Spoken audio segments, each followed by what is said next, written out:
Bonjour à tout le monde. Bienvenue à l'édition 22 de la série de webinaires Parlons interopérabilité, un cycle alors pour promouvoir l'interopérabilité dans le secteur protection sociale. Je suis Karim Aroura, conseiller d'adaptation.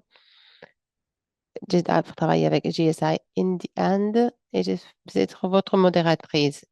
Nous allons parler aujourd'hui des systèmes d'alerte précoce et comment nous pouvons créer des systèmes interopérables pour une protection sociale réactive au choc. Je vois que les participants arrivent.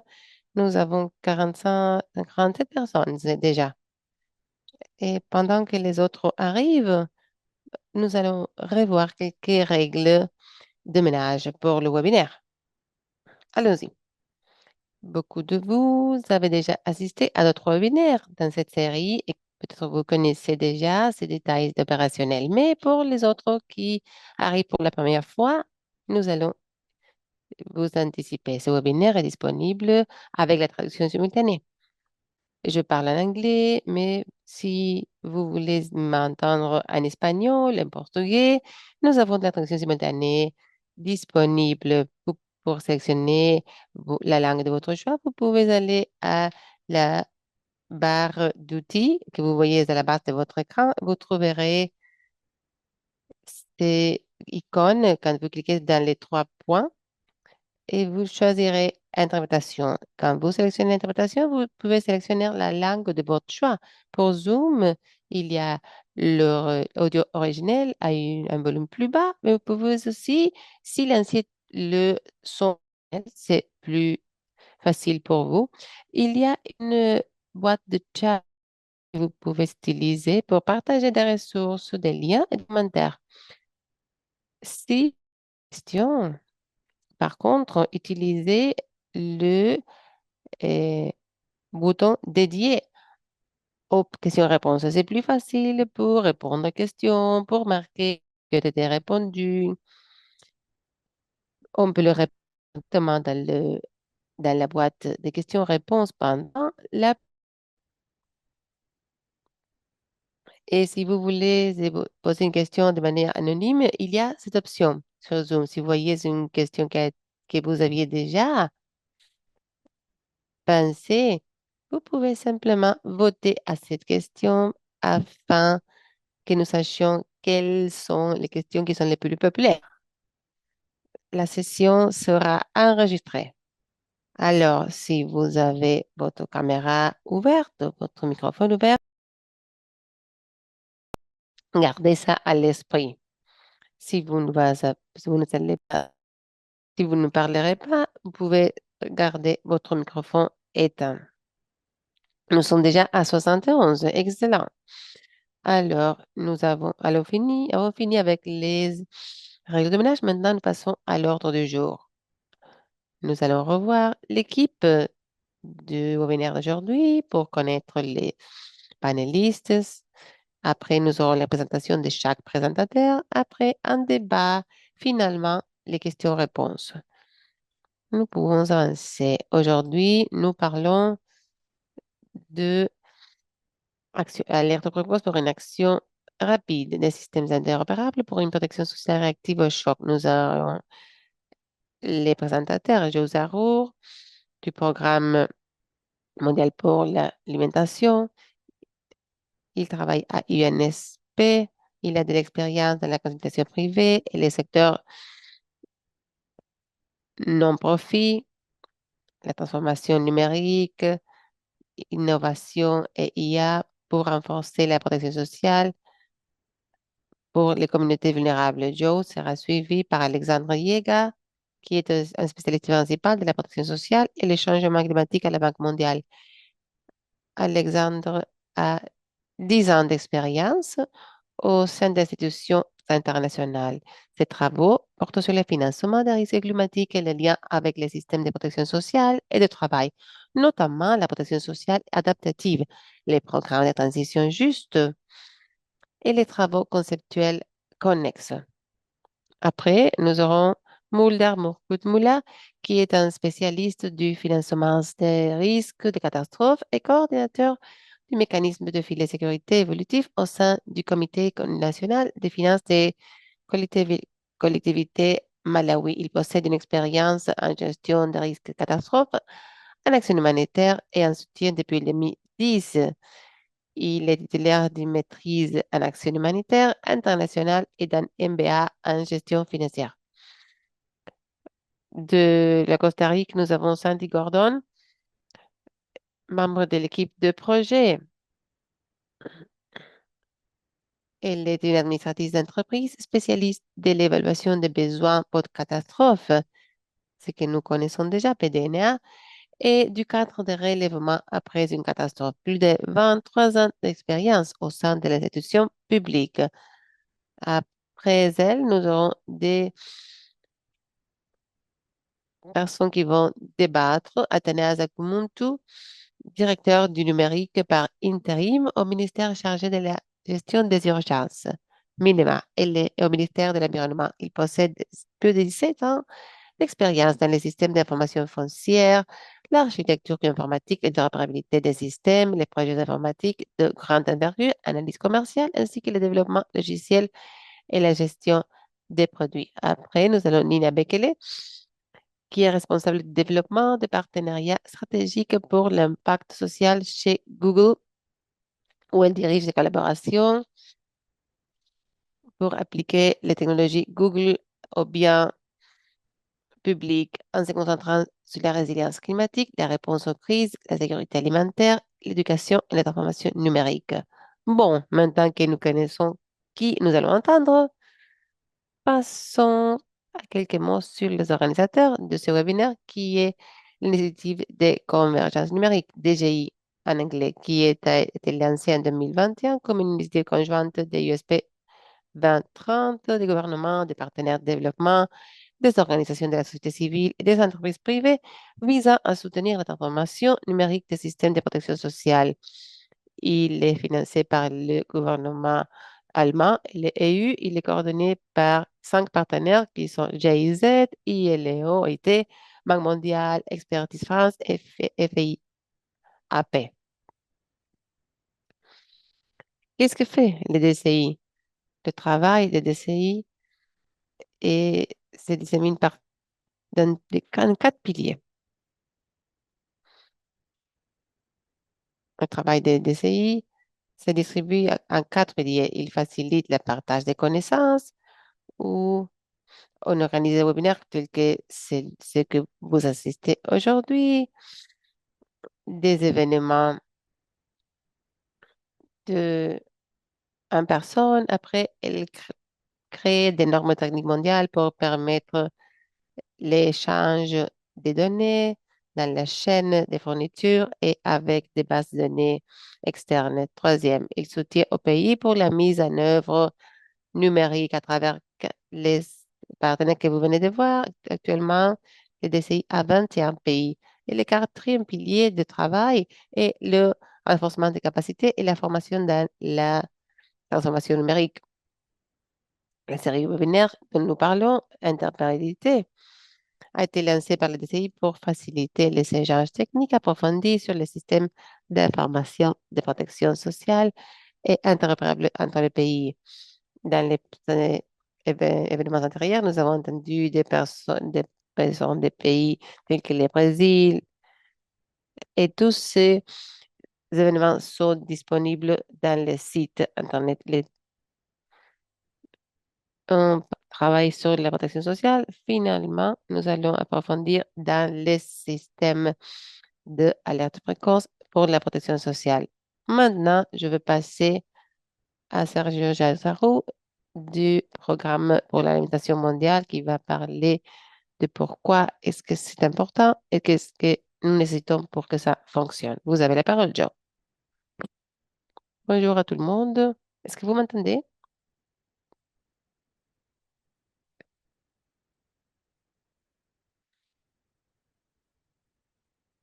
Bonjour, est-ce que vous m'entendez? Oui, nous vous entendons très bien, merci. J'avais des problèmes pour ma connexion. Merci de votre participation et de vos contributions aujourd'hui. Nous allons avoir un débat guidé. Nous voulions commencer avec les sujets clés de la journée. Nous voulions créer le scénario et après vous montrer quelques exemples sur comment et où WFP s'est engagé dans ces processus et vous donner quelques contextes à niveau national.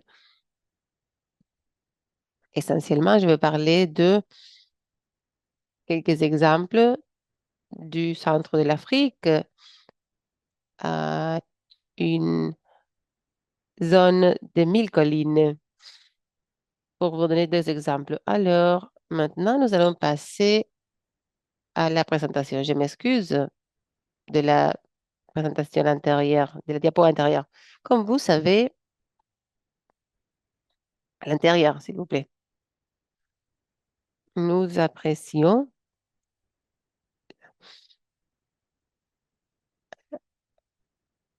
les économies économiques et humaines qui viennent avec l'action précoce au lieu de répondre à certains événements. Alors, gardant ça à l'esprit, les gens apprécient le fait qu'il y a des risques dans des différents pays et ceci exacerbe les mécanismes de réponse. Comme nous avons des scénarios prêts et accordés et simulations, cela aide à une réponse plus rapide. Si nous pensons à une alerte précoce comme information sur les risques qui peuvent survenir, alors une action anticipatoire peut être une action prête à s'accorder où nous planons cette action avec un mécanisme de riposte et que nous pouvons avoir les parties prenantes organisées avec une procédure préparée. Alors, pour entrer dans le comment de cette question, nous reconnaissons que l'information et l'action sont des choses différentes, mais agir sur cette information nécessite un certain mécanisme et procédure qui soient en place. Il y a un besoin, bien sûr, de comprendre le qui et le quoi exposé dans un risque, dans une catastrophe. Après ça, l'évolution de ce risque zéro pour cet événement, l'artisage, la communication aide aux décideurs à mobiliser des ressources et finalement, les mesures prédéfinies peuvent être organisées à travers un niveau de seuil où nous acceptons sur la base de la localisation et le contexte, quand on surmonte ou quand on approche ce seuil, il y a quelques actions qui sont entamées. Et bien sûr, il y a plusieurs limitations, y compris la qualité des données et la validation qui est nécessaire du point de vue du terrain. Alors, si nous disons que les scénarios dont nous parlons vont définir le quoi, le quand et le comment. Il y a une multitude d'éléments de données dans ce moment du point de vue de l'observation de la Terre pour nous aider à organiser les scénarios et à combiner les scénarios avec les éléments locaux qui sont essentiels pour les éléments de prédiction que nous préparons.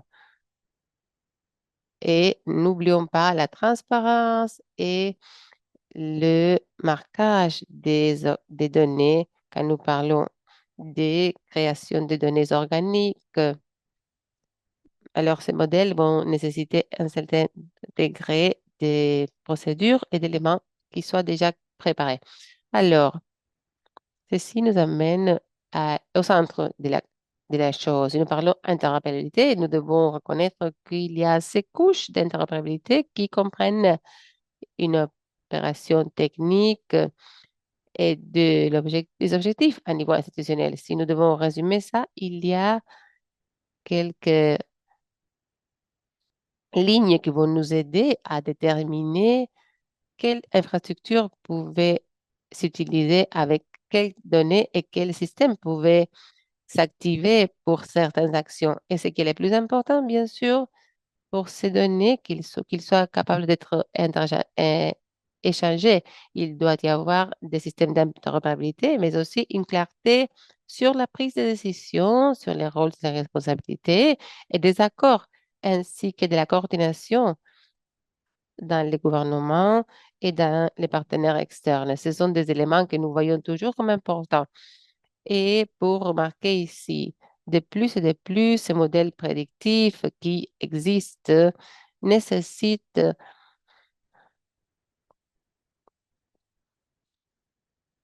un flux de données qui arrive au moment correct et avec la qualité correcte pour que ce système puisse développer ses capacités prédictives qu'ils promettent.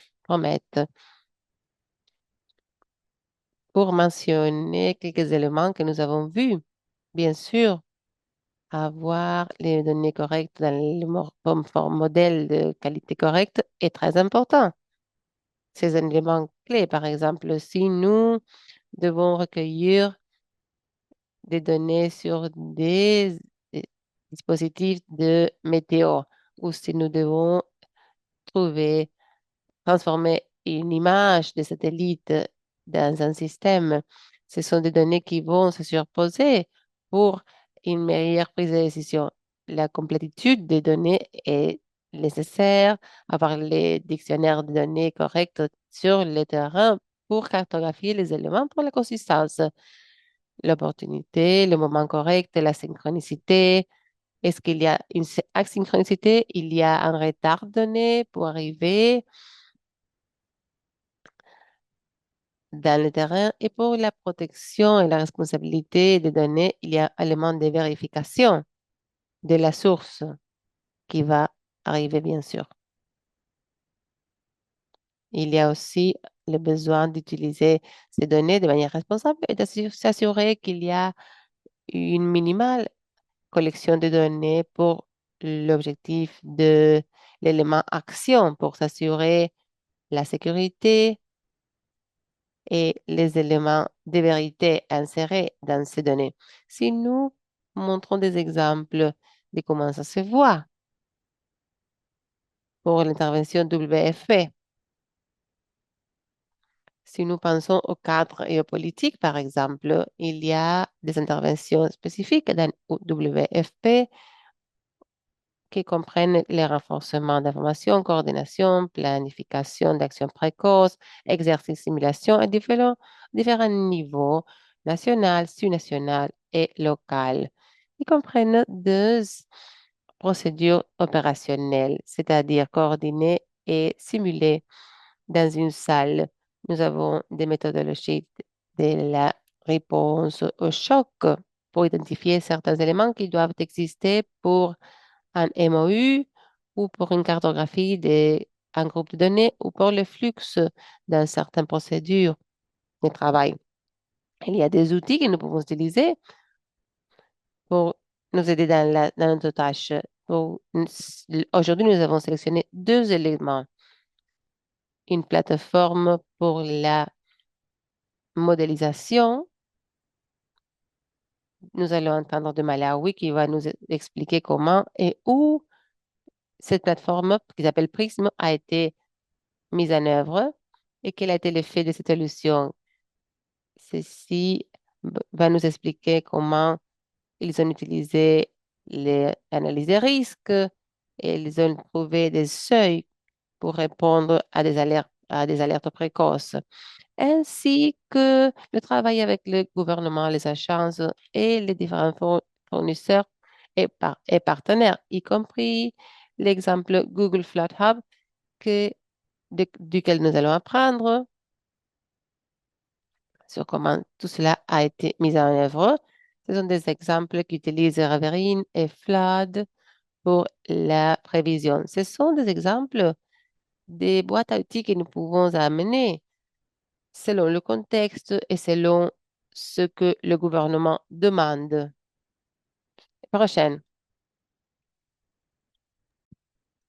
À l'externe et à l'interne de notre système, nous avons un ensemble d'outils que nous pouvons utiliser et un ensemble de critères que nous pouvons utiliser pour permettre une action précoce et anticiper les événements, bien sûr, avec des données de risque, vulnérabilité, insécurité alimentaire et beaucoup d'autres éléments. Nous analysons des événements de choc et nous utilisons des données géospatiales et des images de satellites pour travailler avec les agences nationales et garantir les données qui rentrent dans ces modèles. Prochaine diapo. Quelques aspects à mentionner. Il y a plusieurs systèmes que les parties prenantes utilisent pour fonctionner dans l'écosystème. Cela comprend les agences de catastrophes, des agences météorologiques, l'agence de l'eau, de l'espace, la protection sociale, beaucoup d'autres agences également. Et nous allons parler du Malawi et cet exemple de comment institutionnaliser les actions d'anticipation à travers un dialogue national et pour tirer profit des outils qui nous aident avec l'interopérabilité et la gestion des chocs clés, comme le cas du Rwanda, et des ensembles de données multiples dans un pays pour la prise des décisions.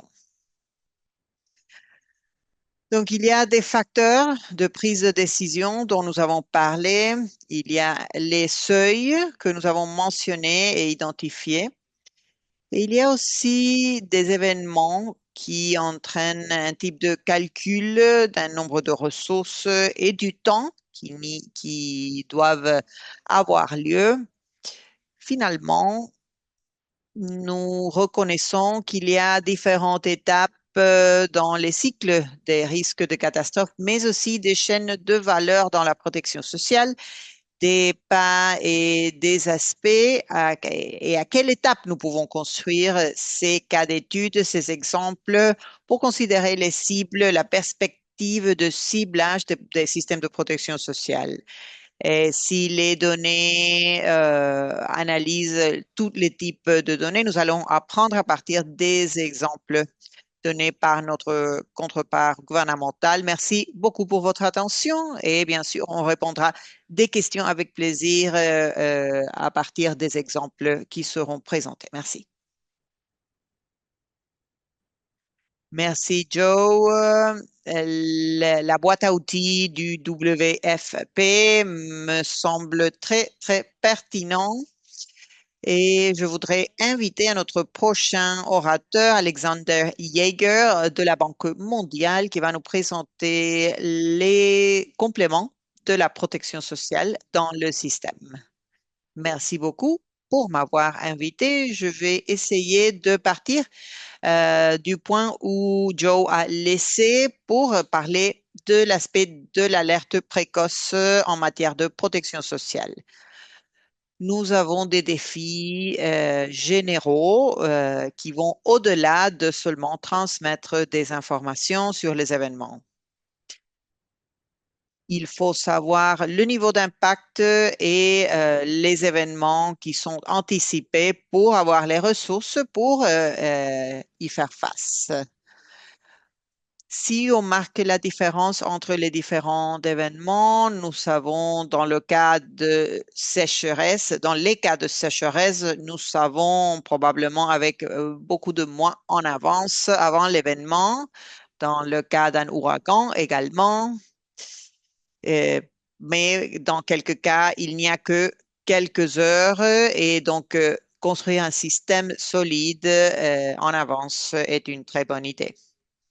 On veut construire des systèmes efficaces en général et ce que nous avons vu dans quelques pays, c'est que les systèmes sont construits dans une crise et ils sont utilisés dans la prochaine crise. Donc, c'est toujours une bonne idée de construire des systèmes et d'être bien préparé avec les ressources plus efficaces et suffisantes. De plus, Nous, parfois, avons des problèmes de réaction aux catastrophes et nous devons identifier les systèmes et les personnes dont on a besoin, identifier ceux dont ils ont besoin pour avoir un ciblage adéquat et les paiements, bien sûr, de la protection sociale et les transferts en espèces. Finalement, dans la dernière partie du processus, dans les cas de catastrophe, la coordination peut devenir quelque chose de complexe avec le gouvernement, les institutions et les ONG. Prochaine diapo. Ce sont les défis et bien sûr, aujourd'hui, on va présenter la solution au système de protection sociale. Pourquoi pensons-nous que les systèmes de protection sociale sont une bonne manière de répondre à ces défis? Tout d'abord parce que les infrastructures existantes parfois peuvent être utilisées et parfois il ne faut rien ajouter. De plus, nous pensons que les pays ont une appropriation de leur propre système, de leur système de protection sociale, et cela nous donne une approche large. Et il ne s'agit pas de charité, il s'agit d'avoir le système correct et la durabilité à long terme. Pour les personnes, c'est quelque chose que les personnes connaissent déjà, ils sont familiarisés, pas quelque chose qui arrive du ciel tout à coup. Ça fait partie de leur vie déjà. Lorsqu'on parle de protection sociale, il s'agit d'une expansion verticale et horizontale. Les expansions, nous voulons dire approfondir la livraison de systèmes de services sociaux pour les personnes qui reçoivent déjà des protections à travers notre système. Donc, ça veut dire qu'ils reçoivent des ressources supplémentaires dans le cas d'une catastrophe ou une expansion horizontale. L'horizontale, ça veut dire que peut-être au lieu de couvrir seulement une partie de la population qui est la plus pauvre, on va élargir la couverture pour couvrir les personnes à risque de pauvreté. Parce que dans les cas d'une catastrophe, il y a personnes qui sont à risque et qui tombent dessous la ligne de pauvreté. On a parlé des composantes clés. Les registres sociaux sont une partie du processus à partir des données et d'un mécanisme de ciblage. Prochaine diapo. Voilà la diapo plus importante parce que nous sommes un peu dans le centre, dans le cœur de notre système. Souvenez-vous que si on veut intégrer nos systèmes d'alerte précoce et nos systèmes de protection sociale, il y a deux structures, deux processus qui doivent être liés l'un à l'autre à différents niveaux. Donc, le côté de l'alerte précoce et le monitoring du risque dont Joe a parlé auparavant. Dans le côté de la protection sociale, nous avons la sélection de bénéficiaires, nous avons le paiement, nous avons le déboursement. Et dans le côté du monitoring, tout cela doit être lié dans des boucles de feedback à l'heure de faire la mise en place. Donc, l'intégration technique et l'intégration institutionnelle, ça veut dire qu'il faut intégrer, par exemple, la prévision, la projection de de dommages ou de risques avec les données de registre social et nous voulons euh, surposer les aspects géographiques, la vulnérabilité économique pour le ciblage que nous voulons faire. Mais souvent, il faut avoir une habilité humaine pour le faire. Il faut des humains pour le faire, pour vérifier et pour faire le tracking en temps réel. C'est ce qui se passe sur le terrain, sur l'aspect institutionnel. Il s'agit vraiment d'une coordination multiple parties prenantes et pas seulement entre les différents types d'acteurs, mais aussi entre les différents rôles, les institutions météorologiques, les fonctions de gestion de catastrophes et les agences de protection sociale, les ministres des Finances, etc. Nous devons également garantir les ressources qui doivent être préaccordées. En général, cela commence à se compliquer un peu parce que nous parlons des différentes couches au niveau financier, les instruments. On commence du budget, à parler du budget gouvernemental qui doit être préparé pour fournir des solutions plus complexes comme l'assurance, etc. Mais pour garder en tête, vous devez faire différentes choses pour l'intégration. Prochaine diapo. Je passe cela plutôt rapidement,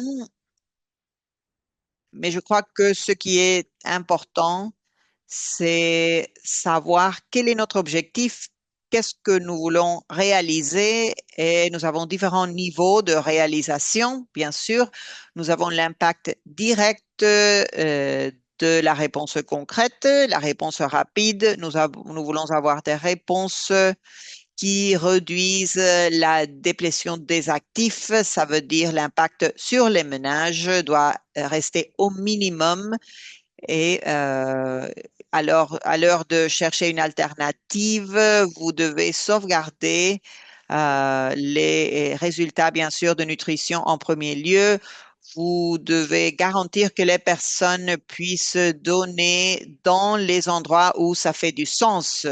Bien sûr, on ne veut pas avoir une maladaptation dans quelques géographies, par exemple, où ça ne fait pas du sens. S'il y a des rivières, par exemple, nous devons penser dans les différents cas où les personnes veulent vivre.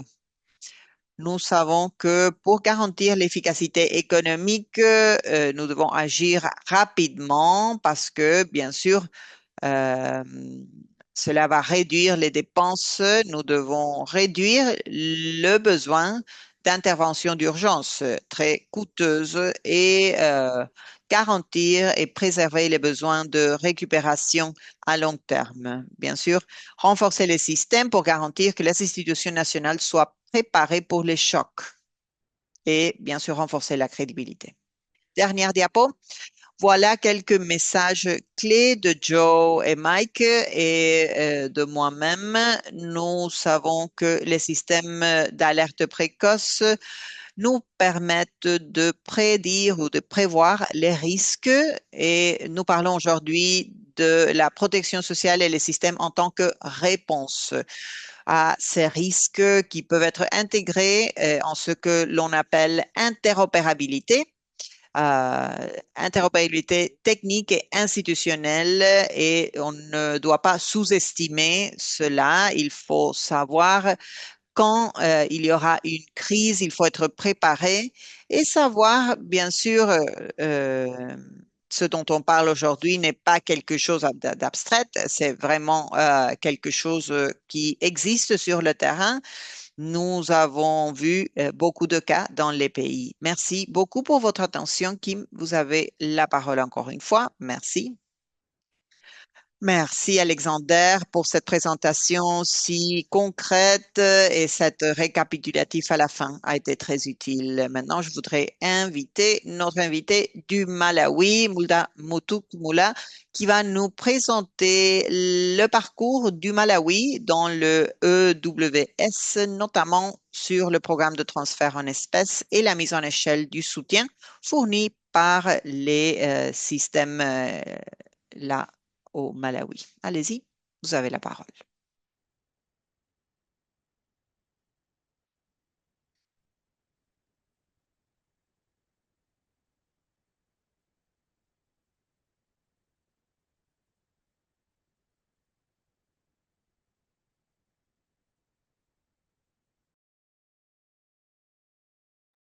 Je ne sais pas s'il y a des soucis de connexion pour Monsieur Mukutmula. OK. Peut-être nous pouvons fournir du soutien technique pour Monsieur Mukutmula. Peut-être on peut passer à la prochaine diapo ou bien à la prochaine présentation et après revenir en arrière pour Monsieur Mukutpula. Sandy, est-ce que vous êtes là? Oui? Excellent, merci. Sandy Gordon va nous parler de GeoCineuribe, un outil géospatial pour renforcer la protection sociale adaptative. Allez-y, vous avez la parole, Sandy. Merci beaucoup. Si nous n'avons pas un horizon clair, c'est impossible de pouvoir aider le reste des personnes qui ont besoin de nous. C'est une question qui nous a affectés au Costa Rica depuis longtemps et dans la transversalisation de la gestion du risque, notre intention, c'est de protéger les plus vulnérables. Ayant dit ça, renforcer la capacité de réponse du système de protection sociale adaptative au Costa Rica, qui a été reconnu pour ce système. Et nous avons voulu aller au-delà en développant la gestion de ces outils, en développant une plateforme qui nous aide à prévenir, mais nous donne la situation géospatiale pour identifier les différents facteurs dans la population en priorisant euh, les situations de pauvreté, extrême pauvreté et vulnérabilité.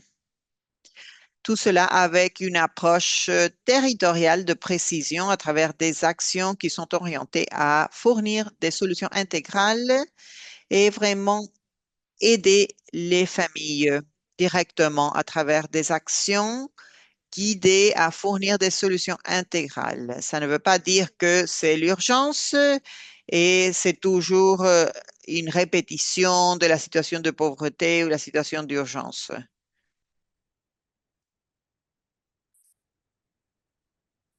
Pour cela, nous avons plusieurs objectifs spécifiques.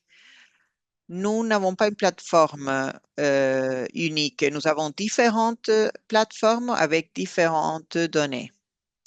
Donc, nous nous sommes rendus compte qu'il fallait s'unir. Et à partir de cette décision, on a conçu la structure informatique.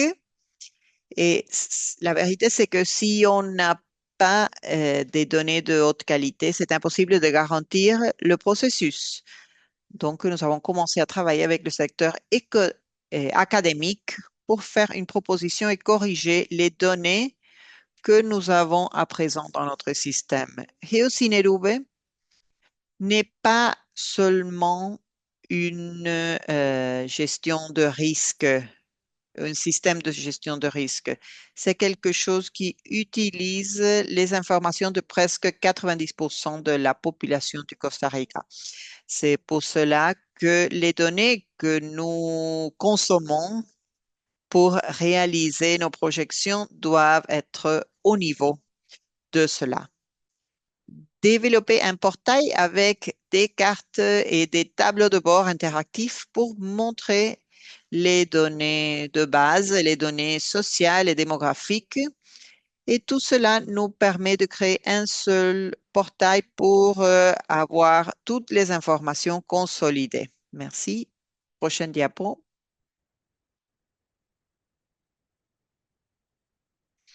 Et c'est ici où nous avons incorporé ces éléments parce que le pays a agi en réponse au changement climatique. Nous avons vu le besoin urgent de pas seulement donner une réponse, mais d'aller un peu au-delà.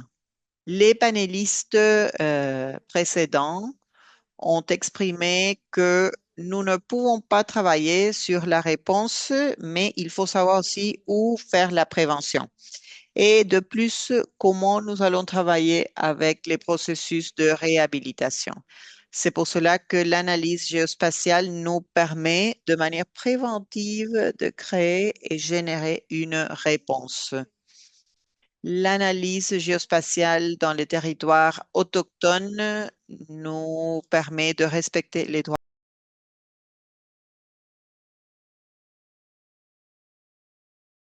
de maintenir son espace, leur espace, mais de aussi garantir la protection de l'environnement.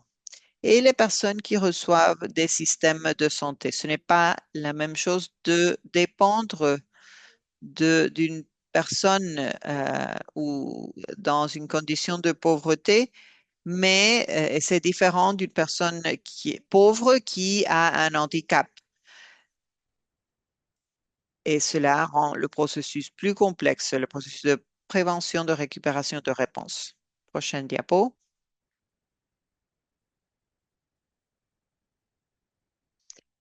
Voilà la proposition que nous avons considérée au sein de Géocini Roubaix 1.0. Voilà la conception initiale, euh, toutes les informations dont nous avons besoin et nous ajoutons la nôtre. Et ici, l'idée, c'est d'avoir une situation win-win. Obtenir des données et obtenir et garantir des possibilités perspectives pour pouvoir prévenir et donner une réponse pour la prévention. C'est pour cela que nous avons incorporé les cartes de l'Agence nationale d'urgence qui s'occupe des urgences, de la classification des urgences et qui guide les différents pas. Nous avons les cartes des peuples autochtones et nous avons également des services de soins cartographiés. Nous priorisons les populations dans les peuples autochtones et les populations qui ont un handicap. Mais avec la prochaine diapo, nous allons voir que ce cadre va au-delà. Ici, non seulement nous avons utilisé quelques cartes, quoi d'autre? Comment est-ce que nous pouvons obtenir de l'information? Ici, nous pouvons diviser des foyers, incorporer des filtres tels que les handicaps, si les personnes sont, quel genre de personnes, combien de personnes au-delà d'un certain âge, combien de personnes sont économiquement actives, quel est leur niveau de revenus, quel est le système de revenus. Tout ce système nous permet d'utiliser ces informations et nous allons incorporer encore plus d'informations. Ici, nous avons pensé à cluster. Grâce au soutien de la Banque mondiale, nous ne pouvons pas négliger que toutes ces ressources, parce que nous l'avons pensé, nous l'avons désiré et cherché, mais sans les ressources pour les créer, ça aurait été assez complexe. La Banque mondiale a été un pilier fondamental pour la Costa Rica dans la construction de cette plateforme. Nous avons les connaissances et ils nous ont donné les financements et ils nous ont soutenus avec des personnes qui nous ont fourni encore plus.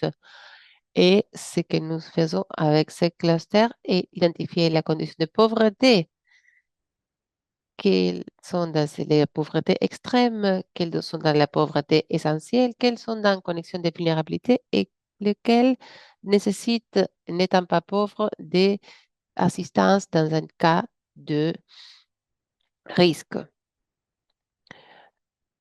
Et comme je vous disais, même si nous priorisons deux populations dans les cartes, cela ne veut pas dire que nous ne pouvons pas créer d'autres cartes. Alors, si nous voulons savoir, par exemple, si nous avons besoin d'une menace volcanique, quelle est la condition du toit des maisons qui sont à un certain rang de distance du volcan? Bon, nous pourrons le faire maintenant. Quel est l'accès à l'eau? Est-ce qu'ils ont l'accès à l'eau?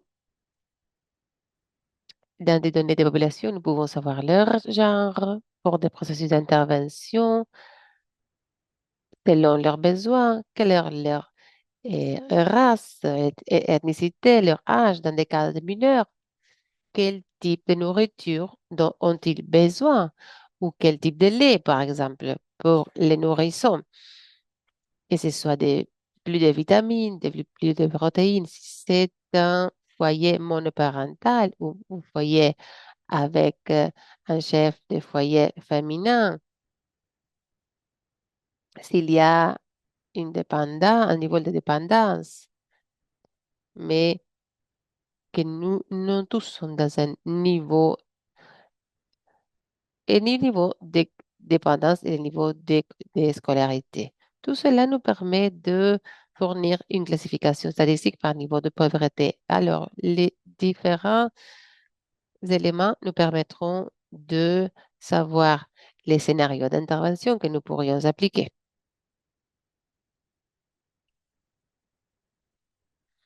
Et bien sûr, nous ne voulons pas négliger ce qui est le plus important pour nous dans cette plateforme, qui est la protection sociale. Ici, nous pouvons voir que c'est très connecté avec les ressources budgétaires de l'État.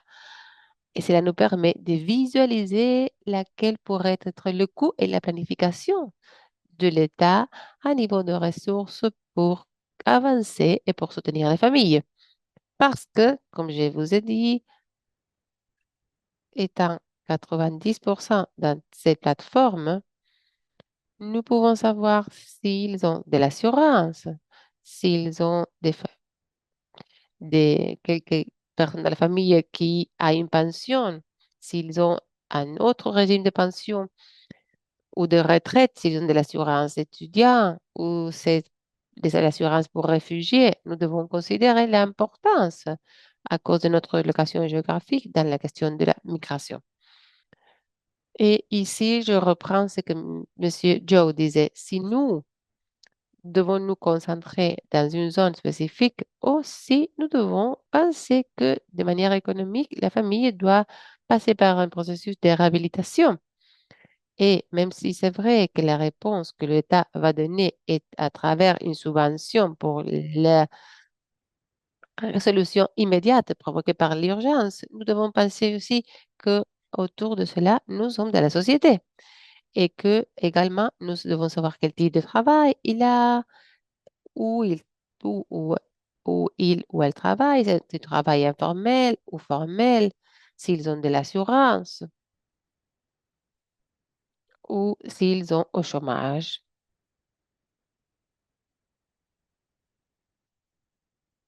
Et dans ce processus, nous avons dit, qu'est-ce que nous voulons?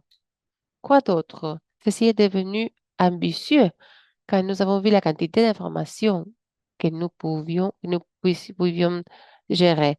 C'est ce que avons promis à la Banque mondiale, que nous aurions une base de données de foyers géoréférenciés. Nous travaillons pour améliorer la qualité de ces données. L'intégration des cartes des zones de menace fournies par la Commission nationale d'urgence. Ici, nous pouvons parler des situations de menaces hydrométéorologiques, aussi des flux d'inondations, tsunamis, etc. Interface pour interpréter des systèmes d'information avec IC, l'Institut de la Costa Rique d'électricité, pour obtenir des données de géolocation de nos foyers ou de ceux qui sont dans les Nice. Ici, il est important, l'interopérabilité nous permet de connaître que nos données fournies ou recueillies face à face avec les personnes quand nous faisons les processus d'intervention sociale et que nous demandons leur adresse. Est-ce que nous pouvons vérifier avec d'autres bases de données? Ici, nous avons les données plus e- exactes possibles. Voilà l'importance de l'interaction avec l'Institut d'électricité. Nos données ont des informations très riches en population, mais il y a aussi des populations qui n'ont pas de services d'électricité. Notre objectif principal est de capturer ce type de données en partant de ça, les utiliser pour les processus que j'ai déjà mentionnés, prévention, riposte et, si possible, préventivement la récupération. Et les interfaces pour interopérer avec le RSEP, qui est une institution que nous avons ici, qui fournit les services. Alors, ceci nous permet de ne pas cher- avoir besoin d'une association au développement qui nous dise quelles sont les bases de données des contributeurs, mais que centralement, avec cette colonne vertébrale, nous allons obtenir les informations qui vont nous faciliter l'accès aux données. Un document actualisé des protocoles d'interconnexion. Nous croyons que ce qui est écrit, nous pouvons le faire, l'améliorer et nous pouvons avancer avec des propositions. Dans ce document, Nous travaillons en formulaire réduit pour les services dans les urgences. Dans une situation d'urgence, nous ne devons pas compléter des documents. Ce qui est important est la sécurité et la protection de la famille et des ménages. Voilà l'importance de ces formulaires, plus les données que nous pouvons obtenir de nos bases de données, ce qui nous permet de relier toutes les informations dont nous avons besoin. Ce sont des données essentielles, minimales, dont nous avons besoin pour créer des processus. Dans le cadre juridique, nous devons garder à l'esprit qu'il y a des données sensibles dans les formations des ménages qui ne peuvent pas être de domaine public. Nous pensons que nous devons créer des accords qui nous permettent ou qui permettent à la population nationale de garder la privacité de leurs informations parce que le fait d'être dans une urgence ne va pas signifier que nous allons négliger les droits des personnes. Tout au contraire, c'est là que les droits humains doivent être bien avancés avec des protocoles internes d'actualisation des informations. Ici, nous continuons à avancer. Il continue à avoir des mineurs, il continue à avoir des adultes majeurs et il continue à avoir des probabilités de processus d'intervention selon nos besoins de s'adapter au changement. Comme j'ai déjà dit, les accords avec l'académie, les professionnels de l'académie nous donnent les premiers pas pour les connaissances. Et c'est essentiel que ce partenaire enrichisse les processus éducationnels, mais qu'il renforce le système de la Costa Rica. Et nous pensons au plan de contingence que nous sommes en train de développer pour nous permettre, si nous devons nous connecter par satellite, comment est-ce que nous allons le faire? De quoi nous avons besoin? Qu'est-ce que, qu'est-ce qui est nécessaire pour les professionnels qui sont dans le terrain pour obtenir des informations et pour continuer à travailler? Et comme nous disons normalement dans notre projet, pour que la machine continue à fonctionner, pour que nous puissions continuer à opérer,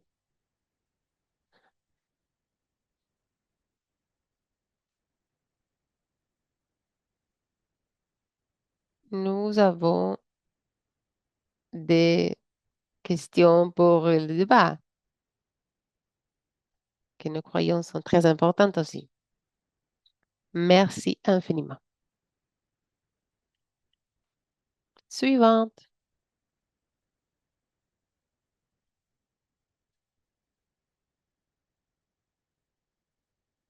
Merci. Merci Sandy Gordon. Ça a été très utile de voir comment la mise en œuvre de, un- d'un bout à l'autre, vous nous avez montré toute la trajectoire. Je pense que Aiskewo de Malawi a des problèmes de connectivité. Malheureusement, nous ne pourrons pas entendre cette présentation. Par contre, nous avons plus de panélistes. Nous avons quelqu'un de Rwanda, Athanasi. Alors, je vous demande de ouvrir votre caméra et votre micro pour avoir une étude de cas de notre pays. Est-ce que vous êtes là? Oui, oui, je suis là. Merci, parfait. Nous avons vu les exemples des cas de Costa Rica, mais nous savons que le Rwanda est aussi avance dans l'intégration des EWS. Alors, quelles agences nationales assistent dans la préparation pour l'urgence et la riposte hors urgence? Quel type de mécanisme utilisez-vous pour assurer la coordination entre les ministères et les secteurs? Merci infiniment. Oui, c'est une très bonne question. Le ministère à la charge de la gestion d'urgence, MINEMA, fait la coordination, le rôle de coordination qui est coordonne les efforts pour les catastrophes, la gestion d'urgence. Comme vous savez, l'alerte précoce et l'action précoce nécessite la collaboration dans tous les secteurs et les institutions. Nous travaillons avec des institutions publiques et privées. Nous commençons avec l'Agence météorologique Rwanda. Météo Rwanda, c'est une agence qui fournit des prédictions météorologiques, mais aussi des prédictions des risques pour le suivi des risques.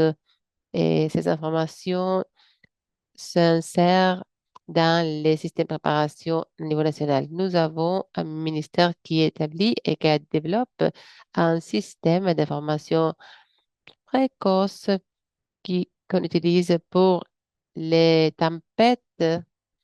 John a dit que nous avons récemment intégré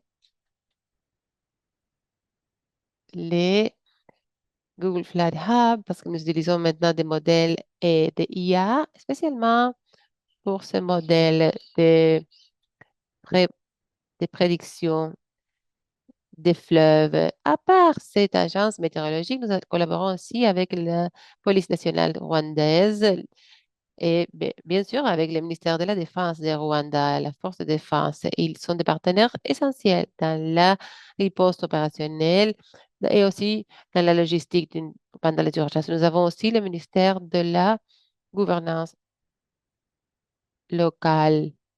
Ce ministère soutient la coordination de la infrastructure de gouvernement local dans la préparation à niveau communautaire et la distribution des informations dans les différents postes de contrôle. Ce que nous avons, c'est les postes de commande des districts. Nous avons aussi le ministère de la Santé qui est responsable pour la préparation de l'aide d'urgence, qui s'occupe des alertes des éclosion d'épidémies, mais aussi dans la coordination des réponses dans ces secteurs, à part le ministère de la Santé, le ministère de l'Infrastructure, spécialement pour l'infrastructure telle que l'électricité, ainsi que la sécurité. Et bien sûr, le ministère de l'Agriculture et les ressources animales, c'est celui qui coordonne la sécurité alimentaire et la planification des réponses dans le terrain de l'agriculture. Nous avons d'autres parties prenantes, le ministère des IST que je dois mentionner. Nous avons même établi un plan de télécommunications à niveau d'urgence avec le soutien de ITU, mais aussi du WFP. Alors, le plan est déjà en marche. Nous avons commencé avec le déroulement. Nous avons l'Agence spatiale de Rwanda avec des données spatiales, des données satellitales. Mes collègues que j'ai déjà mentionnés. Mais nous avons aussi la Croix-Rouge de Rwanda qui soutient avec la réponse communautaire, qui fait de la distribution des paquets d'aide essentielle. Et nous soutenons dans la réponse et la récupération, ainsi dans la numérisation telles que les améliorations dans notre système d'information, l'alerte précoce et l'interopérabilité que nous essayons de mettre en œuvre. Alors, par rapport à la question que vous avez fait sur les mécanismes que nous avons en place, vous connaissez les plateformes, les comités, les cadres de partage des données, les mécanismes que nous avons mis en place pour assurer la coordination dans les ministères, mais aussi dans d'autres secteurs. Alors, je vais vous donner quelques exemples des comités que nous avons. Nous avons les comités de gestion des catastrophes à niveau national et à niveau secteur. À niveau national, nous avons le comité de gestion des catastrophes nationales qui a un rôle de coordinateur clé, qui est dirigé par le ministère des Minima, mais aussi il amène d'autres ministères clés, tels que le ministère de l'Environnement et l'Agriculture, les gouvernements locaux et d'autres. Mais nous avons aussi les comités techniques de gestion dans les catastrophes qui s'appellent Nadimatec. Encore une fois, il soutient spécialement dans les opérations de tous les jours et dans la coordination entre les ministères.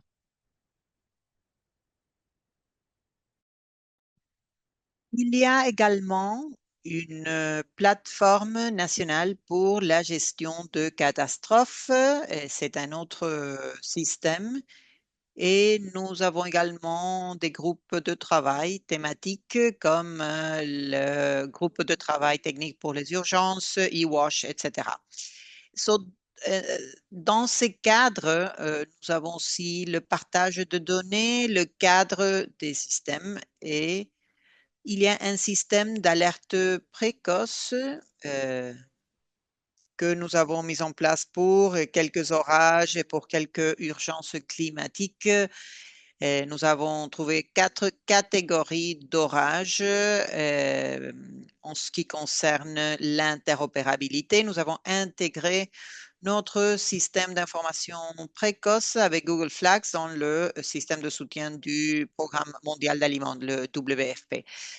Merci beaucoup, Joe, pour votre technique, pour votre soutien technique et à toute l'équipe, bien sûr, parce que nous avons commencé à voir comment on peut intégrer notre système avec le registre social. Nous avons un outil pour faire la collecte de données. Le soutien du WFP a été essentiel pour cela.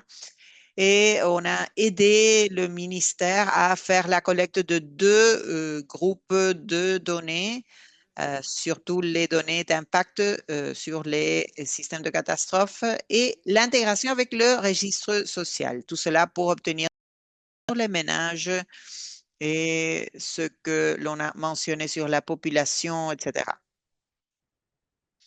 Donc voilà les systèmes et aussi en analysant les plans et les politiques, nous avons la politique de gestion et réduction de risques de catastrophe. Nous avons, comme j'ai dit, le plan de télécommunication pour les urgences au niveau national. C'est un cadre qui nous aide beaucoup pour garantir l'infrastructure de communication résiliente. Bien sûr, le partage de données en temps réel est essentiel et pour les systèmes d'alerte précoce. Voilà en matière de télécommunication. Et cela a été développé avec le soutien de ITU et bien sûr le Programme mondial d'aliments, le WFP. Merci beaucoup à tous et à toutes pour votre attention. Extraordinaire, vraiment, hein, une vaste gamme de ministères qui sont impliqués. Vous avez un certain nombre de comités et de groupes de coordination, groupes thématiques qui travaillent ensemble. Donc, merci pour ça.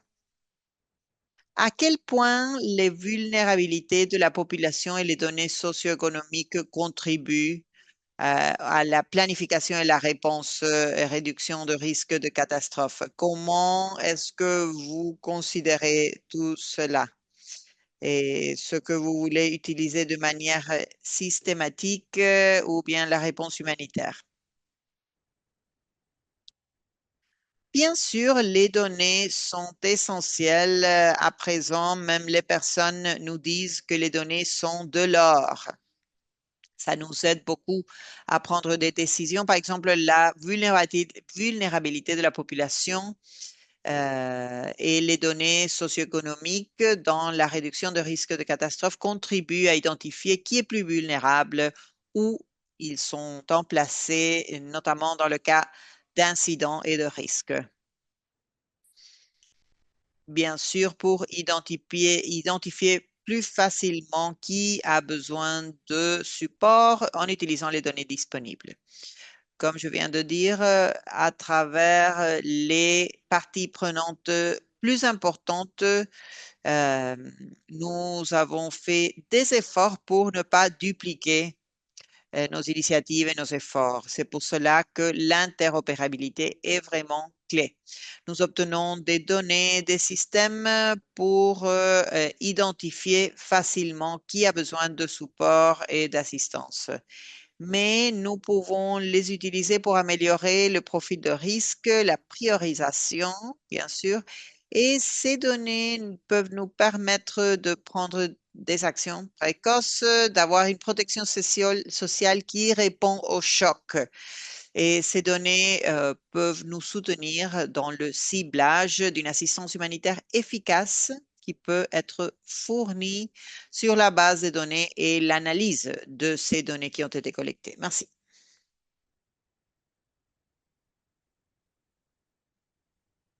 Heureusement, je crois que notre expert du Malawi a pu nous rejoindre.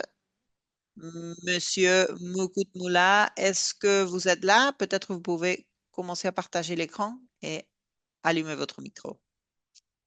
Je suis vraiment désolée. euh, Pas de souci. Allez-y. Merci beaucoup. Je vais décrire la présentation du Malawi et utiliser la description du système d'alerte précoce.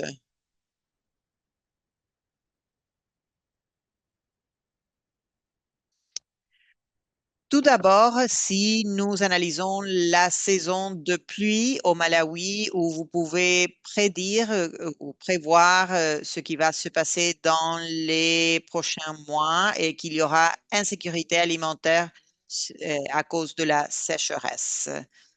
On utilise les données, euh, par exemple, certaines technologies.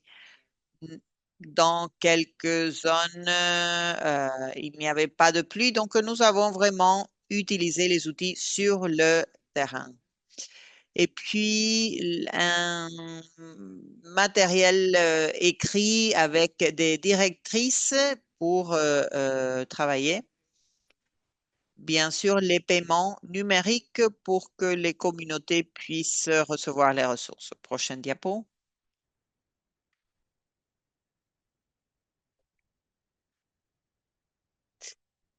Nous avons utilisé le système PRISM qui nous a permis de monitoriser la situation dans plusieurs districts.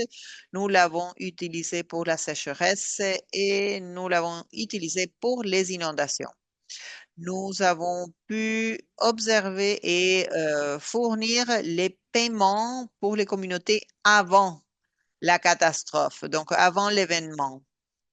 Dans la plupart des zones, nous avons pu contacter les communautés avant les catastrophes. Cependant, il y a une zone que nous sommes en train de prioriser maintenant pour un projet pilote avec le soutien de la Banque mondiale. Prochaine diapo. Donc, comment est-ce qu'on fait notre ciblage? Ce que nous observons maintenant, c'est que nous mettons l'accent sur l'assistante. Nous avons utilisé tout d'abord les données d'inondation et puis les données de sécheresse, les indicateurs. Et nous avons suivi les patrons de précipitation, de pluie. Et puis, nous contrôlons les différents patrons de pluie pour pouvoir contrôler le montant, la quantité de pluie et de utiliser et développer les seuils qui seront utilisés pour chaque district, pour chaque zone. Et lorsque on atteint ce seuil, cela euh, déclenche le paiement automatiquement. Ça, c'est le mécanisme de protection sociale qui répond à un choc, shock responsive, comme on l'appelle en anglais. Et puis, nous avons des transferts en espèces réguliers, sociaux. Nous l'appelons expansion verticale.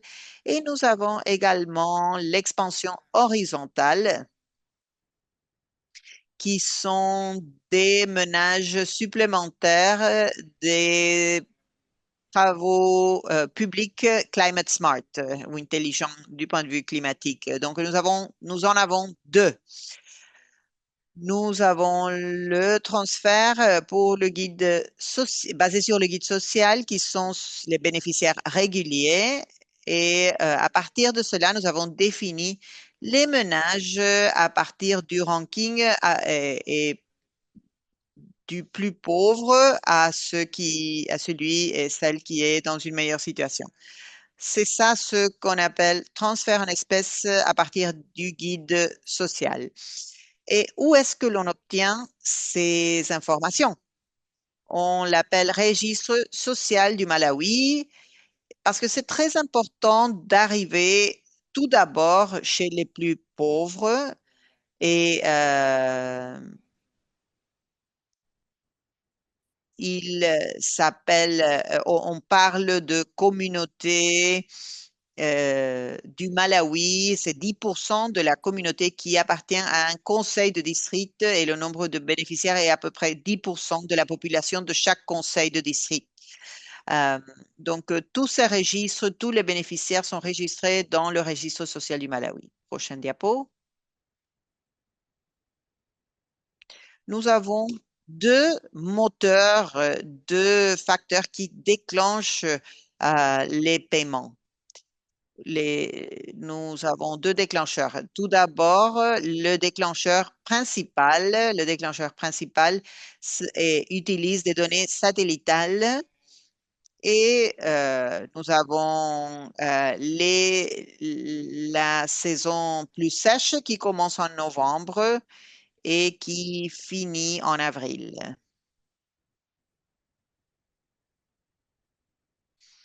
Donc, nous analysons les patrons de précipitation et après avoir monitoré cela, nous avons 8 districts où on déclenche les paiements pendant cette période. Selon la conception du programme et avec le soutien de la Banque mondiale pour la subsistance, le programme est ciblé pour la consommation. Vous allez voir que parfois, on déclenche le processus en avril parce que notre saison de pluie finit en mars. C'est pour cela que en mars, nous déclenchons le processus pour que les personnes puissent acheter des produits lorsque les prix sont toujours bas, parce que cela nous a aidé à mieux concevoir le programme pour promouvoir la consommation. Pour que nous puissions identifier des districts dans d'autres parties de notre pays, dans la province de Koit, euh, nous avons analysé 5 caractéristiques. La première, c'est que ça doit être un district sèche avec de la sécheresse, avec l'insécurité alimentaire, un certain niveau de vulnérabilité. Nous avons aussi analysé les niveaux de pauvreté et la logistique qui peut peut-être avoir montré une insécurité alimentaire et les niveaux de pauvreté. Lorsque nous avons conçu le programme, nous avons analysé la préparation du système. Et ici, nous parlons des défis auxquels on fait face à l'heure de faire la mise en place. Par exemple, le registre social de Malawi a été mis à jour en 100% dans ce district. Nous avons parlé auparavant des paiements numériques parce que nous ne voulons pas que les personnes perdent leur dignité en faisant une longue queue pour recevoir leur argent. C'est pour cela que les paiements numériques nous ont beaucoup aidé à atteindre ce but. Et nous avons analysé d'autres interventions de la part des différentes parties prenantes et différents acteurs. Et pour éviter de cibler toujours les mêmes personnes et les mêmes communautés, nous avons analysé d'autres interventions d'autres parties prenantes. Si ces autres parties prenantes ont déjà fourni de l'assistance, on passe à une autre ère, une autre zone. Prochaine diapo. Les mécanismes de réponse au choc au Malawi, on parle d'une échelle et des instruments que nous utilisons pour couvrir et pour atteindre les communautés avant le catastrophe, avant le choc. Dans la plupart des cas, on peut prédire qu'il y aura une inondation en utilisant les systèmes d'alerte. Et ça veut dire que s'il y a une sécheresse, il y aura insécurité alimentaire dans ces districts et dans ces zones. Donc voilà, c'est le programme que j'ai mentionné et comme je vous ai dit, on a le soutien de la Banque mondiale. Nous avons un fonds fiduciaire à partir des donateurs et le Global Shield, un fonds de financement et qui nous a aidés avec la mise en place. Jusqu'à présent, on a commencé en 2020, nous avons ciblé 300 000 personnes. Cependant, nous avons parvenu à fournir assistance à plus de 800 000. Prochaine diapo. Quel a été l'objectif principal? Le principal objectif a été de préaccorder des processus de prise de décision et de soutenir la livraison rapide d'assistance. Si on parle de 72 heures pour répondre, les personnes peuvent essayer peut-être de mettre en place des mécanismes d'adaptation négatifs. Par exemple, certaines communautés ont pu construire quelques actifs, mais si le gouvernement prend du temps pour les contacter ou pour les soutenir, la première chose qu'ils vont faire, c'est de commencer à vendre leurs actifs. Ce qu'ils ont acheté, ils vont le vendre. Donc, si quelqu'un était presque par-dessus la ligne de pauvreté, ça veut dire qu'ils vont glisser vers la pauvreté. Et ceux qui sont déjà pauvres le seront encore plus. C'est pour cela que on essaye de construire ce programme au cours de 4 ou 5 ans pendant qu'ils sont dans le programme. Et c'est plus facile de fournir du soutien. L'assurance paramétrique, par exemple, les contingences flexibles, le financement flexible fourni par la Banque mondiale. Prochaine diapo. Voilà. Dans la première image, vous pouvez, en dessus, vous pouvez voir l'expansion horizontale et verticale. L'expansion verticale nous montre que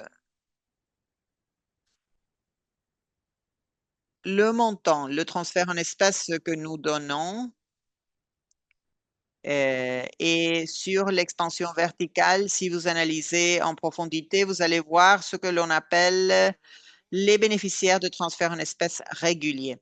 Et ce sont les personnes qui sont déjà dans le programme. Donc, si nous ajoutons plus de personnes horizontalement, cela réduit le montant que nous donnons pour les bénéficiaires. Donc, par exemple, si ils obtiennent, par exemple, 50 dollars, si on a plus de bénéficiaires, bien sûr, le montant va diminuer. Il faut trouver l'équilibre et si on aura un impact et si on ajoute plus de personnes, est-ce que cela aura un impact? C'est pour cela que peut-être vous observez les programmes. Nous avons la ligne horizontale, l'expansion horizontale et la ligne verticale. Nous observons une période de 3 mois.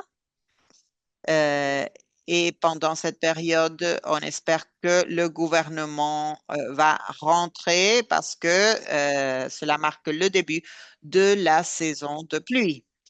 Donc, après avoir investi, ils peuvent peut-être contrôler les prix un peu mieux et les personnes peuvent traverser la période plus difficile pour faire face à la sécheresse, par exemple.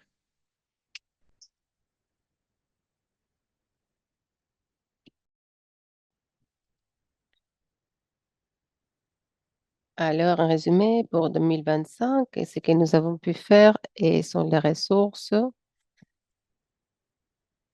du financement et alors, à travers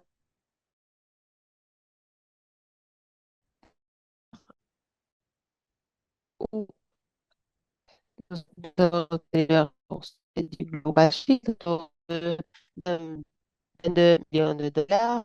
Après, nous avons commencé avec les assureurs. Nous avons obtenu quelques assurances parce que nous avions une période de 2 années pour l'assurance.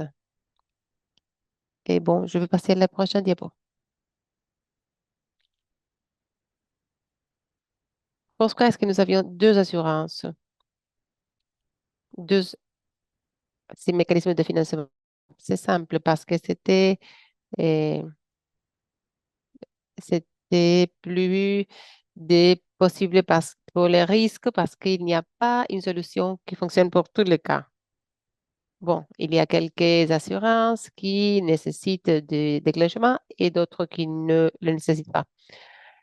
Alors, nous avions un système de backup pour les financements flexibles. À part la sécheresse, nous utilisons les ressources que nous avons pu obtenir de la Banque mondiale pour répondre à quelques chocs. Par exemple, les cyclones. Nous avons pu prédire qu'après l'annoncement de la euh, suivante sécheresse, nous avions la préposition d'arriver à presque 80 000 ménages. Et l'année dernière, nous avons eu l'inflation, la dévaluation de notre monnaie locale par 44% d'un seul coup.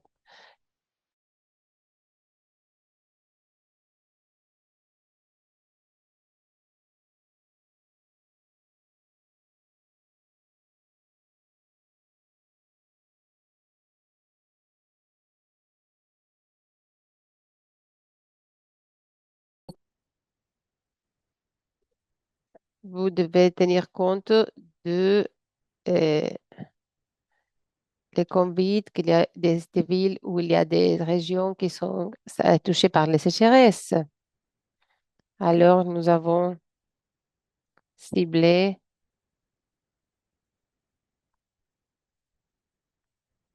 100 000, à peu près 100 000, 105 000 ménages. Le même, la situation des transferts d'espèces pour 3 mois, parce que la première fois, comme la première fois, nous avions besoin des coûts d'administration. Bon, voilà les choses que nous avons appris pendant cette période. Quand nous avons des règles préétablies et le financement, c'est utile pour accélérer la réponse. La première raison pour laquelle nous disons ça est parce que si nous avons une ligne directrice bien documentée, si cela se passe, voilà ce que nous allons faire. Alors, en termes de, par exemple, si nous avons déjà en ligne, s'il y a cette question qui se déclenche, combien de temps va il nous prendre pour obtenir les fonds et pour les distribuer? Qui sera dans la position de signer? Qui pourra autoriser le rapport? Bon, si nous avons tout cela organisé, tous les bureaux ont accepté les départements de catastrophe. Quel est leur rôle? Disons, le département des services météorologiques et les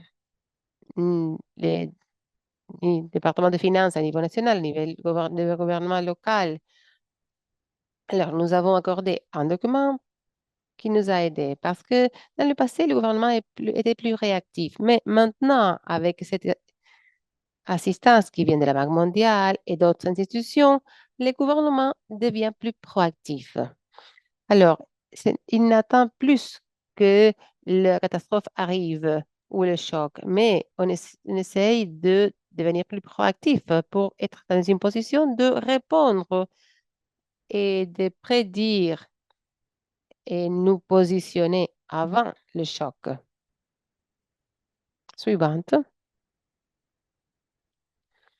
Bon, pour l'avenir, voilà ce que nous sommes en train de faire dans les 8 districts. Dans 10 districts, parce que nous venons d'ajouter deux de plus. Avec le nouveau programme, nous voulons arriver à toute la nation. Et nous aussi voulons mettre en œuvre les déclencheurs dans le front pour les inondations, parce que nous avons des problèmes dans le nord du Malawi avec les inondations. Alors, dans quelques régions qui sont plus des zones de sécheresse, dans cette région du nord, à part de ce que nous avons fait dans le sud, nous voulons mettre en œuvre cette nouvelle approche. Et l'un des domaines où nous voulons nous occuper est l'évaluation des paiements. Nous arrivons à la fin la première phase, la première étape du programme. Nous voulons apprendre pour partager avec nos collègues d'autres institutions. Je pense que je m'arrête ici. Prochaine, je pense qu'il n'y a pas d'autres diapos. Bon, je m'arrête alors. Merci. Merci, merci infiniment de cette perspective sur les actions avec des exemples spécifiques du cyclone Freddy, qui a été un cas très instructif du monde réel. Merci infiniment. Et merci aussi aux autres présentateurs de nous avoir donné un aperçu tellement ample des présentations depuis les protections sociales jusqu'à des exemples de mise en œuvre et d'apprentissage des expériences du monde réel. Alors, cette présentation nous a montré comment on peut utiliser les données, comment on peut les relier, et comment on les utilise avec les organisations correctes. C'est des actions relevantes sur le terrain. Nina Bekele de Google, s'il vous plaît, est-ce que vous pouvez ouvrir votre micro?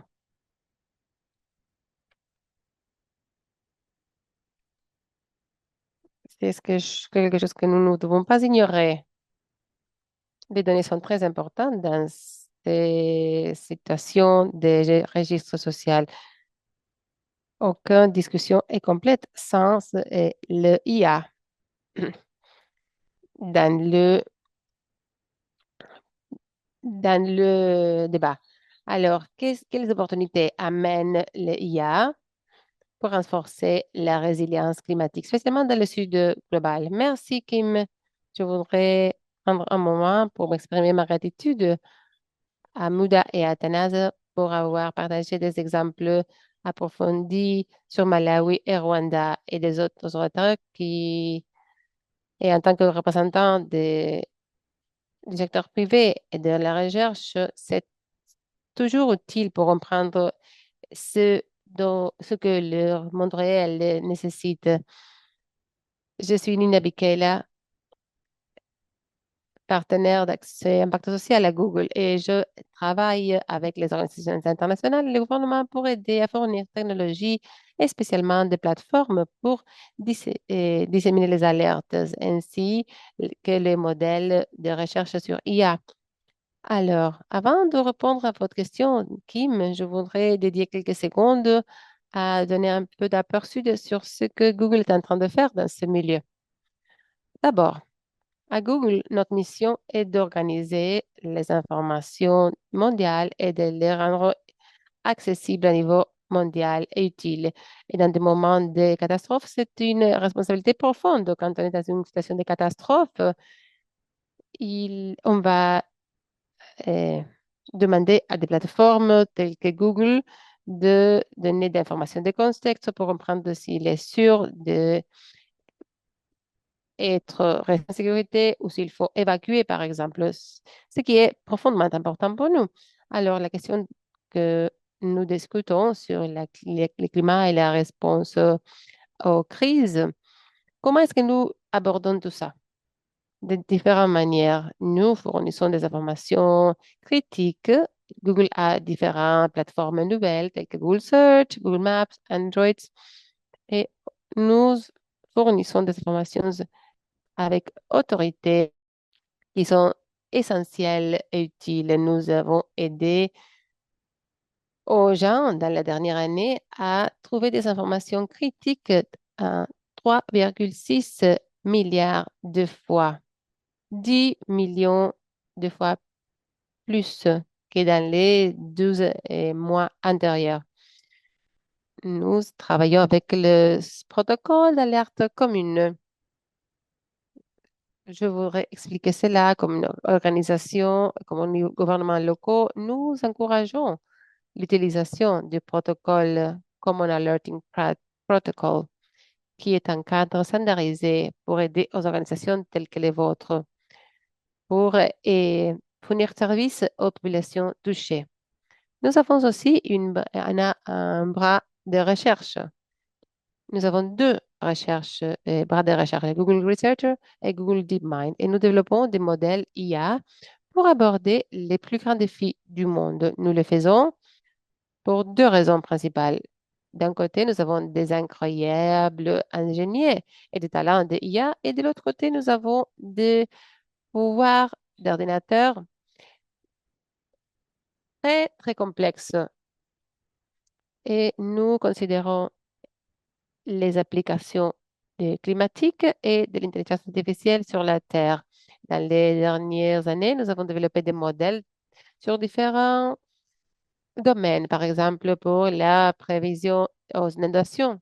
Nous collaborons déjà avec quelques personnes qui sont ici dans cet appel. La prédiction des inondations, des cyclones, la détection d'incendies, de tremblements de terre. Il y a différents domaines où nous travaillons déjà. Et nous travaillons avec les gouvernements et les organisations internationales pour transférer ces prédictions et des modèles de IA pour avoir un plus grand impact et pour ajouter un peu plus de couleurs pour la prévision d'inondations. Les inondations sont l'un des risques climatiques plus destructifs et ils sont les plus difficiles à prédire, spécialement dans des régions où il y a peu de données. Depuis 2018, nous étudions où et comment nous pouvons prévenir les inondations, spécifiquement les inondations par le fleuve. Nous avons développé un modèle qui peut prévoir les inondations des fleuves jusqu'à 7 jours en avance dans plus de 150 pays. Et il y a ce modèle global qui se base dans des données disponibles au niveau global, des données qui sont disponibles à niveau public pour promouvoir, former ce modèle et pour comprendre dans les pays qui ont des inondations. Et sur la base de ces informations, nous pouvons créer des prédictions dans les régions où il y a des données limitées.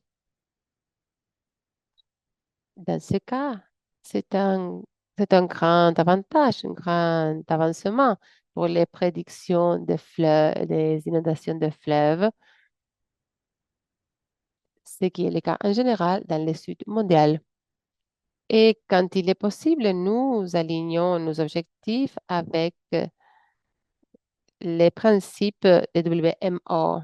Nous les fournissons aux autorités nationales pour aider à renforcer leurs opérations et pour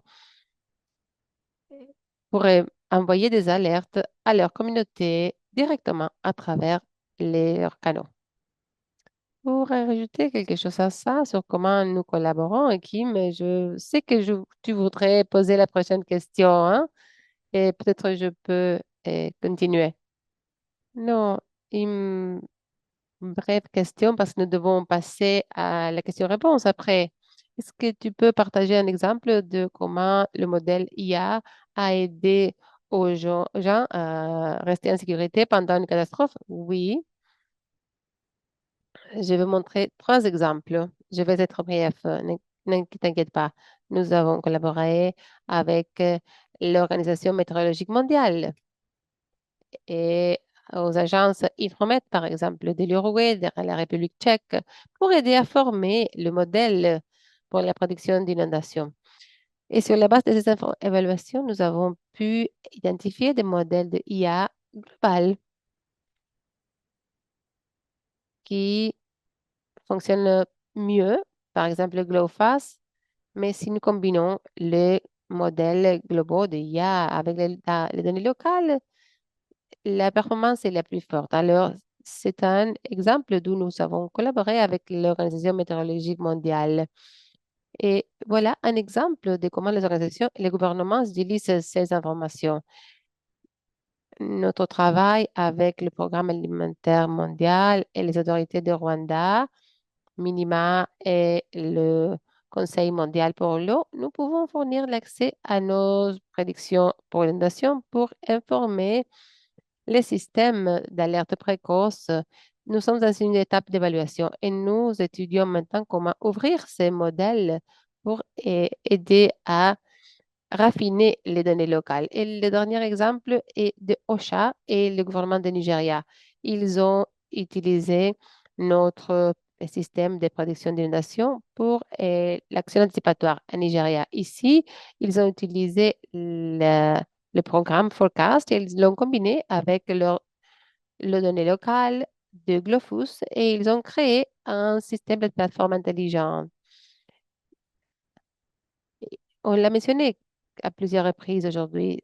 Si on arrive à un moment de déclenchement, les actions s'entament pour aider aux gens à rester en sécurité. Le programme a été lancé l'année dernière, en l'été, et il a aidé à 350 000 personnes à rester en sécurité.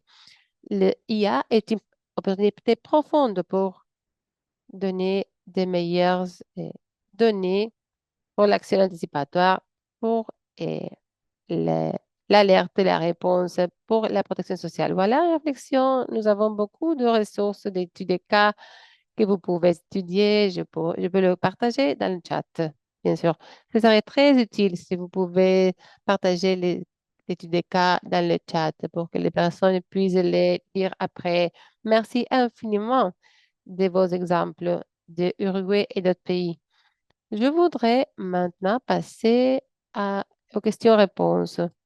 Et je vois que nous avons deux questions. Non, une question pour Malawi qui n'a pas été répondue. Il y a des questions qui ont déjà été répondues. Si vous pouvez les réviser, vous pouvez le faire. Il y a une question pour Malawi de Hakim. Combien de temps vous avez utilisé Prism? Est-ce qu'il peut prédire les sécheresses ainsi que les inondations? Monsieur Mulda, est-ce que vous voulez intervenir, s'il vous plaît?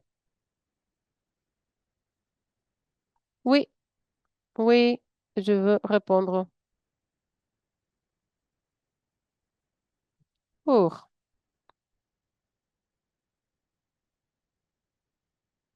Je pense que ça fait 2 ans que nous l'avons utilisé,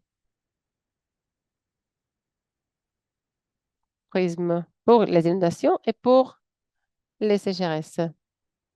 Est-ce que vous m'entendez? Oui, oui, nous vous entendons. Il y avait un peu d'interruption, mais nous vous entendons bien maintenant.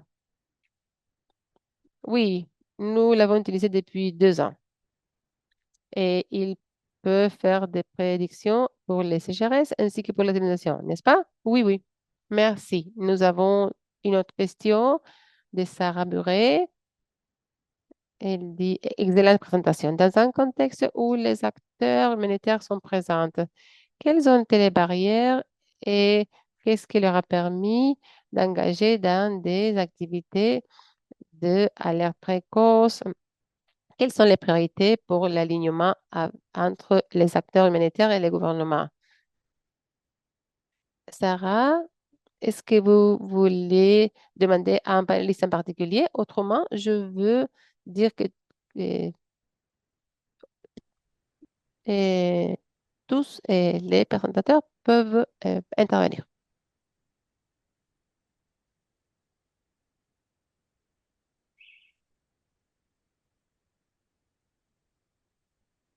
Joe, est-ce que vous voulez intervenir? Est-ce que vous êtes là?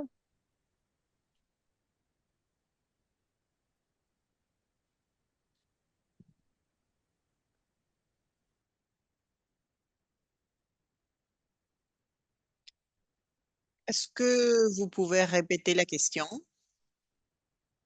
Dans le contexte où les acteurs humanitaires sont présents, quelles sont les barrières et qu'est-ce qui leur permet de participer aux activités de EWS et quelles sont les priorités pour aligner les acteurs gouvernementaux et humanitaires?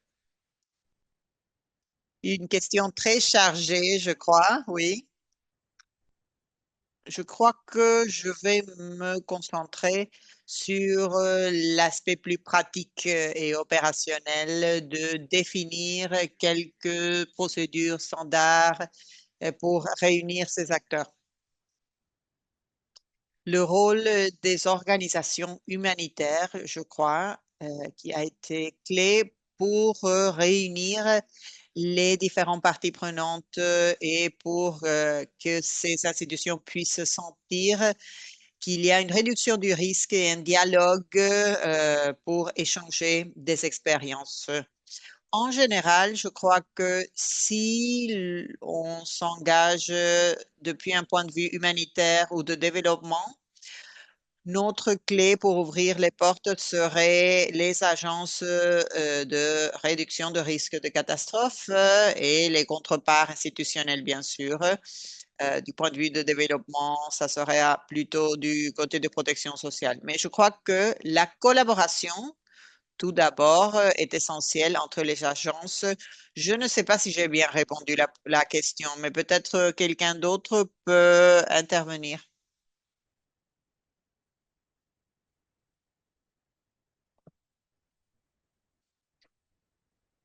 Je crois que vous avez bien répondu. Il y a des nouvelles questions. Je vais prendre des questions spécifiques du pays tout d'abord et puis je vais passer au plus générique. Pour le Costa Rica, je vais essayer. La question est de Mariana Ojos. Pour le Costa Rica, quel flux de données existe à présent et quels arrangements permettent ce type d'échange? Si Cindy est toujours en ligne, peut-être elle peut nous répondre? Oui, bien sûr. Merci pour la question.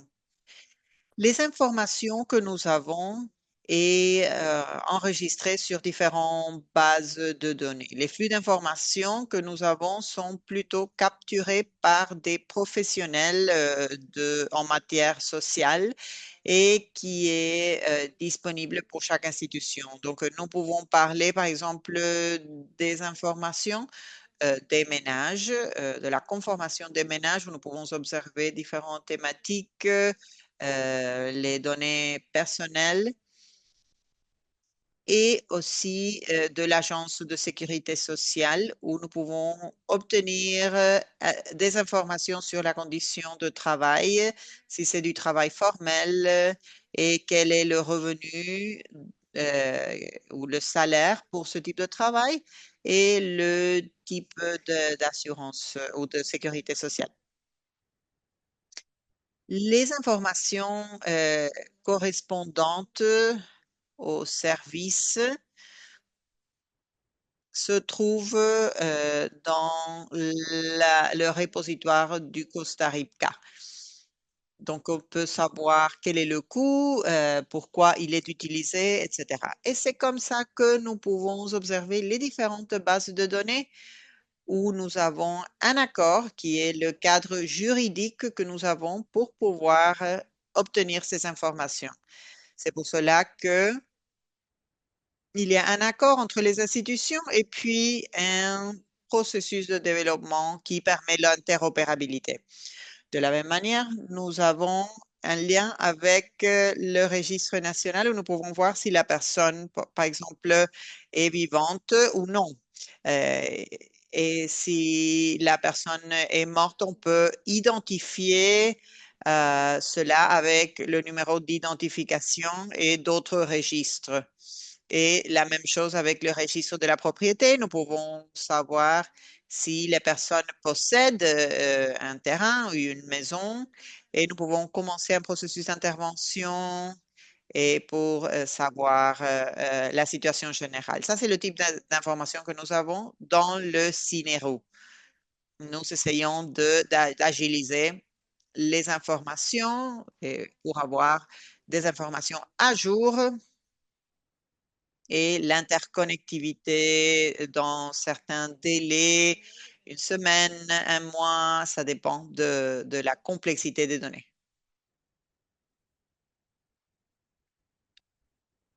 Merci. Merci beaucoup pour cette réponse sur les flux de données. Nous avons deux questions qui sont liées. Une sur la protection de données et je voudrais savoir si Alexandre ou Joël peuvent répondre. Je vais lire les questions. La première est d'Alexander Laskowski. Pour les pays qui s'alignent avec les standards de protection de données de l'UE, quels modèles d'interopérabilité permettent une alerte précoce et une action précoce sans avoir des profils centralisés de ménage? Est-ce qu'il y a des exemples de systèmes de réponse au choc qui combinent une réponse rapide à la crise avec les principes de minimisation de données?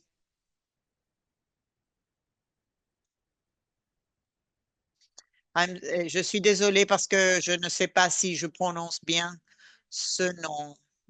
La question indique que peut-être mentionner l'ethnicité peut réduire les inégalités dans quelques contextes et peut-être à le risque de renforcer la stigmatisation dans d'autres contextes. Comment est-ce qu'on peut atténuer le risque de stigmatisation et exclusion? Joe ou Alex?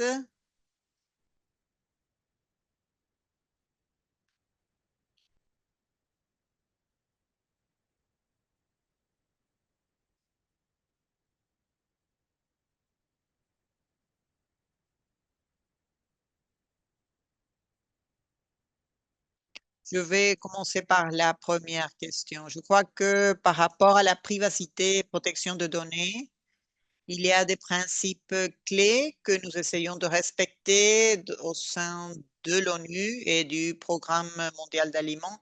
Je crois qu'il y a plusieurs acteurs locaux qui jouent un rôle clé.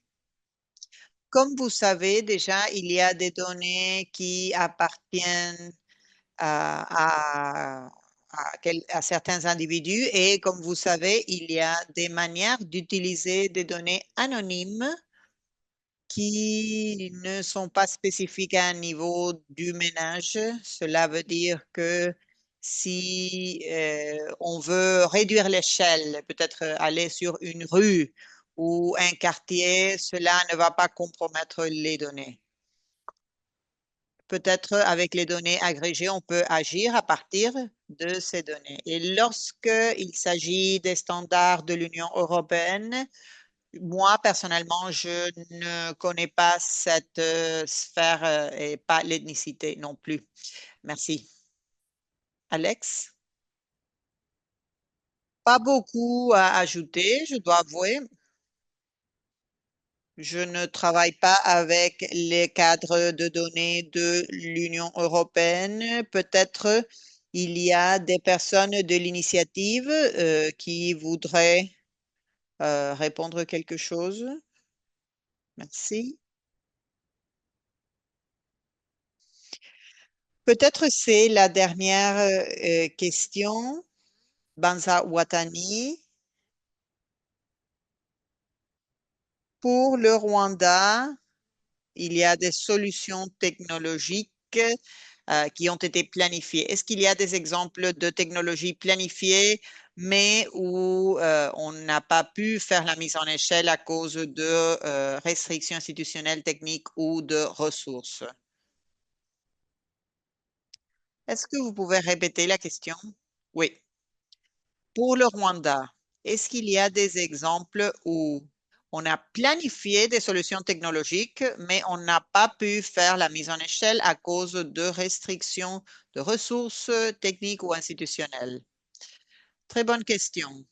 Oui, la principale restriction que nous avons, c'est toujours le budget, parce que nous obtenons le budget du Trésor central et, par exemple, je peux dire que nous ne couvrons que les glissements de terre et les orages, mais aussi les inondations à des composantes. Donc, notre plan, c'est d'inclure davantage de risques et d'événements extrêmes parce que les systèmes d'information précoce est vraiment multirisque, un système d'alerte pour plusieurs risques. Donc, il y a un plan pour intégrer davantage de risques, mais il y a des restrictions budgétaires. Nous considérons d'approcher des bailleurs de fonds, des partenaires de développement comme le PAM ou d'autres agences, par exemple le GIZ, et nous croyons que on va pouvoir couvrir le reste des risques bientôt. Mais pour être honnête, je crois que le budget est toujours la principale restriction pour ces systèmes. Merci. Merci pour cette réponse. Avant de fermer, je voudrais revenir au début et Joe pour conclure. Sur la base de votre expérience, quels facteurs entraînent l'hésitation de la part des gouvernements à l'heure de partager des données avec les agences d'alerte précoce et les systèmes de protection sociale? Si vous m'entendez, oui.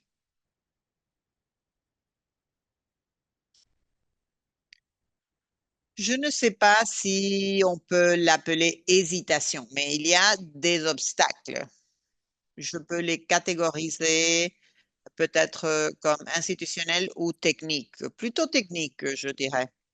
Dans quelques contextes, les infrastructures euh, qui s'occupent de ces données ont une couverture limitée en termes euh, de connectivité et d'échange de données, la fréquence des données. Donc, comprendre le cycle de vie des données dans son flux de- depuis le point de collecte, par exemple, jusqu'à la prise de décision. Et ce suivi du flux des données est une composante essentielle pour comprendre où on peut apprendre. Il y a des défis techniques, je dirais, et des infrastructures et pour considérer. Du point de vue institutionnel, bien sûr, notre collègue du Malawi a mentionné les rôles et les responsabilités, les termes de coordination au niveau interinstitutionnel et dans ce mécanisme. Lorsqu'on a plus de clarité par rapport au protocole et quelles ressources utiliser, s'ils sont disponibles, je crois que ça nous permet d'avoir la possibilité des deux éléments qui peut-être empêchent un échange simple. Je crois que personne apprécie je pense que toutes les personnes, tout le monde apprécie l'élément, bien sûr, d'assistance économique et de sauver des vies. Merci Joe pour avoir souligné les obstacles parce que cela nous montre vraiment ça où on doit mettre l'accent. Et merci pour avoir partagé ces études de cas de vos pays. Merci à tous nos participants pour leur engagement. Merci pour les questions, bien sûr. Et merci pour l'interaction sur le chat et le Q&A. Notre prochain webinaire aura lieu le 24 février entre 12 et 2 heures GMT. La registration aura lieu de la même manière à travers notre site web. Si vous voulez vous engager davantage avec le DCI, vous pouvez bien sûr soutenir l'initiative. C'est un groupe ouvert. Vous pouvez contribuer votre expertise à notre travail et vous pouvez soutenir la construction de consensus sur les standards et la sensibilisation sur l'initiative. La manière de participer, c'est par exemple partager des matériels existants, passer en revue les produits, les outputs et les discussions, bien sûr, les ateliers, et vous pouvez rejoindre le comité de standard. Merci beaucoup. N'hésitez pas à vous rendre sur notre site web pour vous impliquer davantage. On a hâte de vous revoir dans le prochain webinaire. Merci beaucoup à toutes et à tous. Au revoir.